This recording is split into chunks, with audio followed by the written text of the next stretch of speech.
तो पहले बात हम करते हैं वो कौन सी दिशा का वास्तु दोष है जो आपके घर में लगातार बीमारियों को बढ़ा रहा है, और इस वास्तु दोष से बचने के लिए आपको कौन से खास उपाय करने होंगे। आइए पंडित जी से सबसे पहले ये जानने की कोशिश करते हैं। तो पंडित जी, सबसे पहले वास्तु दोष के बारे में बात करते हैं। देखो विनेश, पहली बात तो दर्शकों को ये बताना चाहूँगा, वास्तु दोष किसी के मन की कल्पना नहीं है, या वास्तु के उपाय किसी के मन की कल्पना नहीं है, बल्कि वास्तुशास्त्र का जो निर्माण हमारे मनुष्यों ने किया है, ये प्रकृति के अनुरूप व्यवस्था को वास्तु व्यवस्था कहते हैं। जैसे समुद्र का तल नीचा है, उसके जितना पश्चिम और दक्षिण में आप जाएंगे पृथ्वी की ऊंचाई बढ़ती चली जाएगी जी। अगर आप कभी हिल स्टेशन के अलावा आप कभी पश्चिम और दक्षिण के किनारे कहीं गए होंगे तो वहाँ लिखा रहता है समुद्र तल से ऊंचाई, मतलब ये समुद्र तल से कितना ऊंचा है। अगर आप ट्रेनों को भी देखें तो ट्रेनों में दो चीज़ें लिखी होती हैं, अप डाउन। अप लिखा होता है पश्चिम और दक्षिण दिशा की जाने वाली ट्रेनों को, और डाउन लिखा होता है पूर्व और उत्तर दिशा की ओर जाने वाली ट्रेनों को। मतलब इसका सीधा है, अप मतलब ऊपर की तरफ जा रही हैं, डाउन मतलब नीचे की तरफ जा रही हैं। ठीक है जी। तो प्रकृति के इस अनुरूप व्यवस्था के आधार पर ही हमारे मनीषियों ने, हमारे ऋषि मुनियों ने वास्तु व्यवस्था की कि अगर इस तरह की हमारी वास्तु व्यवस्था होगी तो इसका ये परिणाम होगा। और उसके लिए हमारे यहाँ बहुत से, जैसे वास्तुराज वल्लभ है, विश्वकर्मा प्रकाश है, वास्तु रत्नाकर है, वास्तुशास्त्र के अनेकानेक ग्रंथ हैं जो इसी आधार पर व्यवस्थित रूप से लिखे गए हैं जी। तो जैसे पूरे पृथ्वी का वास्तु है वैसे हमारे घर का वास्तु होना चाहिए। परिवार का मुखिया, किसी घर के परिवार का मुखिया या घर का कोई अन्य सदस्य अगर बार बार बहुत बीमार हो रहा है और घर का पैसा अधिकतर दवाइयों में जा रहा है, तो ज़रा आप ध्यान से देखिए, कहीं आपके घर के नैऋत्य कोण यानी पश्चिम दक्षिण के कोने पर कोई नीचा स्थान तो नहीं है। साउथ वेस्ट में कोई नीचा स्थान तो नहीं है। साउथ वेस्ट का कमरा और उसकी फर्श नीची तो नहीं है। कहीं साउथ वेस्ट में कोई गड्ढा तो नहीं है।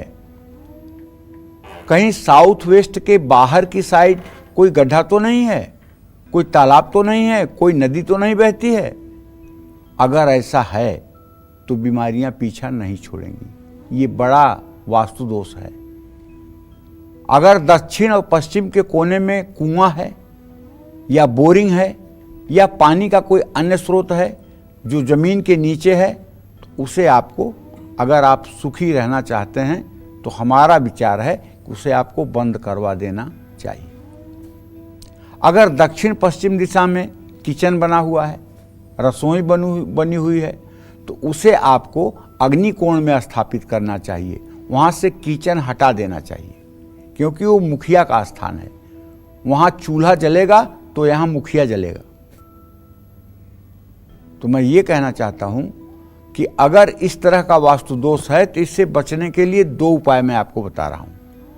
पहला, दक्षिण पश्चिम दिशा के फर्श पर लकड़ी की टाइल्स लगवाएं।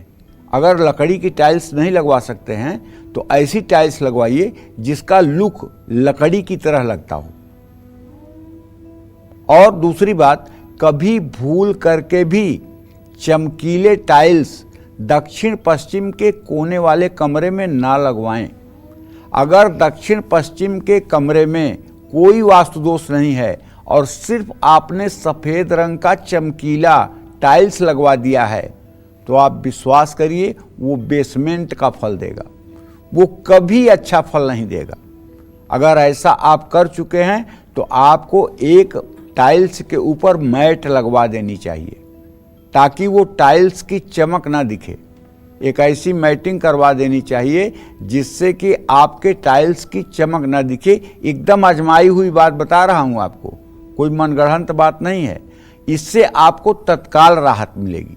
और मंगलवार के दिन साउथ वेस्ट माने दक्षिण पश्चिम के कोने में एक पाइप लेकर के, लोहे की पाइप लेकर के, उसको नारंगी रंग से रंग करके ऑरेंज कलर से रंग करके और उस पे महावीरी झंडा लगा करके उसको वहाँ स्थापित कर दीजिए। इससे वास्तु दोष कम हो जाएगा और इससे काफ़ी कुछ आपको राहत मिलेगी। जय माँ विंध्यवासिनी।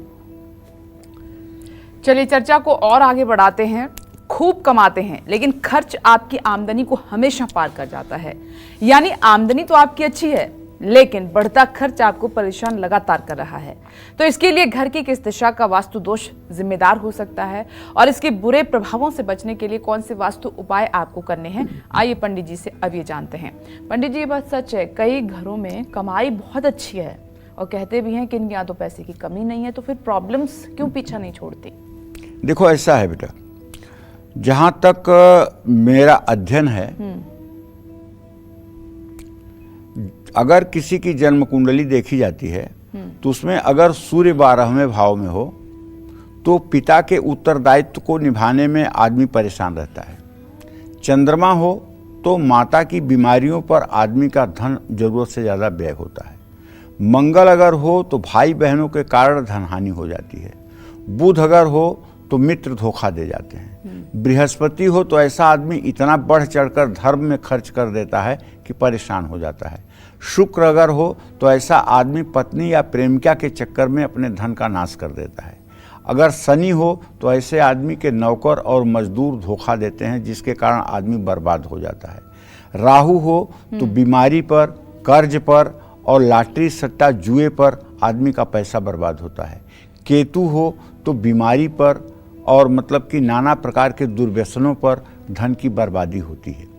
लेकिन वास्तु दोष की अगर बात करें तो आपके घर में अगर आमदनी से ज़्यादा खर्च हो रहा है तो जरा आप उत्तर और दक्षिण दिशा पर अपने ध्यान दीजिए।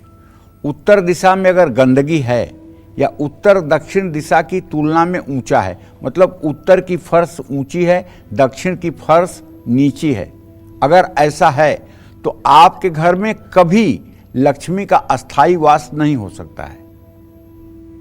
हर समय दक्षिण का भाग ऊंचा होना चाहिए, उत्तर का भाग नीचा होना चाहिए। इसीलिए मैं कह रहा हूं प्रकृति के अनुरूप व्यवस्था, अप और डाउन इसीलिए समझाया।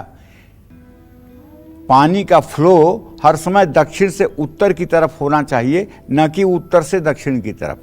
ये प्रकृति के विरुद्ध व्यवस्था हो जाती है। तो ऐसे में लक्ष्मी का अस्थायित्व पाना तो मुश्किल ही है, पैसे का रुकना मुश्किल ही है, पैसा टिक नहीं पाएगा। तो देखिए इसके लिए उपाय क्या करना चाहिए। इसके लिए उपाय ये करना चाहिए कि पहली बात तो अगर संभव है तो दक्षिण की फर्श को ऊंचा कर देना चाहिए। उत्तर की फर्श से 2 सेंटीमीटर दक्षिण की फर्श को ऊंचा कर देना चाहिए। परमानेंट इलाज तो ये है। और टेम्प्रोरी इलाज ये है कि घर की उत्तर दिशा में एक पारे का श्रीयंत्र स्थापित करना चाहिए और उसको दक्षिणावर्ती शंख से रोज अभिषेक करना चाहिए और श्री सूक्तम का सुबह शाम पाठ करना चाहिए। जब तक पूजा हो तब तक घी का दिया जलते रहना चाहिए और श्रीयंत्र की पूजा हर समय करनी चाहिए। और हो सके तो अष्टमी के दिन ललिता सहस्र नामावली से गुलाब की पंखुड़ियाँ, रोली और चावल, ये तीनों चीज मिला करके और ललिता सहस्र नामावली में जो 1000 नाम दिए हुए हैं उन नामों से श्रीयंत्र का अर्चन भी करना चाहिए। ये उपाय अगर लगातार 6 महीने हो जाए तो मैं पूरे दावे के साथ कहता हूं घर में लक्ष्मी का अस्थायी वास हो ही जाएगा। घर के उत्तर पूर्व दिशा में ईशान कोण में तुलसी और केले का एक एक पौधा लगा देना चाहिए, लेकिन जमीन में नहीं लगाना चाहिए। दोनों पौधे गमले में ही लगाना चाहिए। हाँ, अगर दक्षिण पूर्व दिशा में दरवाजा है और खाली जमीन पड़ी हुई है, प्लॉट है, तो वहां आप जमीन में भी लगा सकते हैं। इस बात का ध्यान रखें। लेकिन केले का पेड़ इतना बड़ा ना होना चाहिए कि वो बहुत बड़ा हो जाए। केले का पेड़ घर के नज़दीक छोटा ही होना चाहिए। उसे अगर आप गमले में लगाएंगे तो जब बड़ा होना होगा तो उसको आप कहीं धर्मस्थान में दे सकते हैं, कहीं अन्यत्र उसका स्थानांतरण कर सकते हैं। दक्षिण पूर्व दिशा जो घर की होती है, जिसको अग्निकोण कहते हैं, किचन के दक्षिण तरफ, वहाँ मनी प्लांट के 2 गमले लगा दें और गमलों में सीधी ऐसी लकड़ी खड़ी कर दें कि मनी प्लांट उसी के सहारे ऊपर जाए, फर्श पर न टहले। मनी प्लांट अगर ऊपर की तरफ जाएगा तो घर की आर्थिक स्थिति में सुधार अवश्य होगा। मनी प्लांट अगर जमीन पर लेट कर चलेगा तो विकास अवरुद्ध होगा। इसलिए मनी प्लांट को कोशिश करें कि हर समय वो ऊपर की तरफ बढ़े। ये अगर वास्तु दोष का उपाय कर लिया जाए तो राहत जरूर मिलेगी। जय मां विंध्यवासिनी।